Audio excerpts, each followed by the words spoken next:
কলকাতা বিমানবন্দরের পর এবার রাজভবন জাদুঘর। নাশকতার হুমকি দিয়ে কলকাতার একাধিক জায়গায় এলো ইমেল। বোমাতঙ্কের হুমকি ইমেল এসছে নবান্নেও। তদন্তে নেমেছে লালবাজার। রাজভবন জাদুঘরে বিভিন্ন জায়গায় বোমা রাখা আছে, বোমা মেরে উড়িয়ে দেওয়ার এমন হুমকি মেল পাঠানো হয়েছে।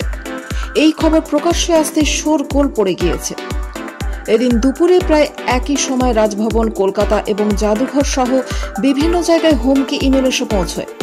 সেখানে দাবি করা হয়েছে রাজভবন জাদুঘরে প্রচুর পরিমাণে বিস্ফোরক লুকিয়ে রাখা হয়েছে। এই খবর পাওয়ার পরই কলকাতা পুলিশের এসটিএফ টিম সক্রিয় হয়েছে। মেলে যেসব জায়গায় উল্লেখ করা হয়েছে সেখানে শুরু হয়েছে চিরুনি তল্লাশি। সবকটি জায়গারই কড়া নিরাপত্তায় মুড়ে ফেলা হয়েছে। কোন ইমেল আইডি থেকে মেল পাঠানো হয়েছে তা খতিয়ে দেখছে পুলিশ। জানা গেছে হাওড়ার একটি সরকারি দফতরও এই হুমকি ইমেল এসেছে। একই ইমেল আইডি থেকে সবকটি জায়গায় মেল পাঠানো হয়েছে বলে খবর।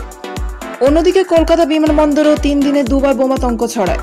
গত শুক্রবারের পর গতকাল সোমবার বিমানবন্দর কর্তৃপক্ষের কাছে ফের হুমকি ইমেল আসে। তাতে লেখা ছিল, নেতাজি সুভাষচন্দ্র বসু আন্তর্জাতিক বিমানবন্দরে বোমা লুকোনো রয়েছে, যে কোনো মুহূর্তে কলকাতা বিমানবন্দর উড়িয়ে দেওয়া হবে। এরপরই বিমানবন্দরের নিরাপত্তা আরও বাড়িয়ে দেয় কর্তৃপক্ষ। যাত্রীদের প্রবেশের সময় জোর কদমে তল্লাশি চলছে। তড়িঘড়ি বিমানবন্দরের ভেতরে বিভিন্ন জায়গায় তল্লাশি শুরু হয়েছে। ভর দুপুরে বিমানবন্দরে অন্দরে আতঙ্ক ছড়িয়ে পড়েছিল।